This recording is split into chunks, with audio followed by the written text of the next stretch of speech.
Do you support deporting the 1.2 million people who have been through the system, have a final order of removal? Do you support them leaving?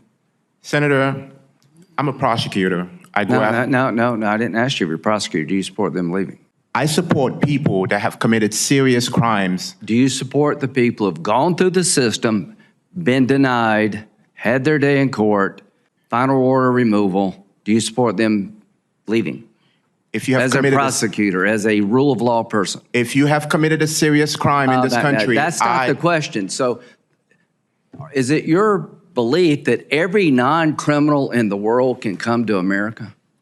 No. How many people want to come to America that are non-criminals? Probably hundreds of millions. And I understand why. It's a great country. So my point is, if you're not willing to say that we're going to deport you after you've had your full day in court, you're facing a final order of deportation, we're going to incentivize people to come forever. How many people did Ronald Reagan provide amnesty to?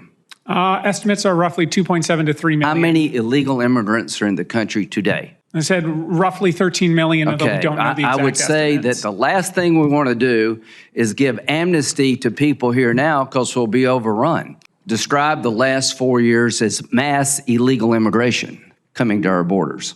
I believe that that's fair characterization, Senator. Does anybody disagree that the last 4 years has resulted in mass illegal immigration directed toward America?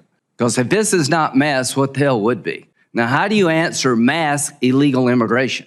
You start enforcing the laws, Ms. Moran said, and you start sending people back who've had their day in court. You can't answer the question, and I respect you. You've been able to take the opportunity to make something of yourself, but we're passing on just constant disorder. If you can't say you should be deported after you've had a full hearing, everything been available to, and you lose, and it's hard to say you need to go, we don't have an immigration system. If you've had your full day in court and you lost, it's time for you to go and try to do it right.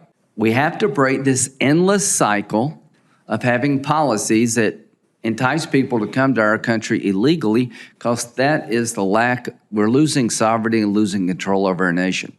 There are too many people being hurt from this out of control system. So how do you deal with mass illegal immigration? You start with mass deportation of people who shouldn't be here. Mr. Toure, I think President Trump was pretty clear about DACA. But what do we tell the kids who've been brought here in the last year who are 7 years old? Do you ever break this chain? So I'm hoping, Mr. Chairman, that once we regain control of our border and try to shut down the poisoning of America, we can have a logical, rational discussion about dreamers and others. But until we control that border, until we get control over the crime coming into this country, into the poisoning of America, that discussion cannot happen. I've worked with you and others for really decades to fix a broken immigration system. The way the Biden administration's handled this border problem has created a nightmare for our country. And there's a reason 70% of the people want deportations. It's not because they're mean. They want to bring order to chaos.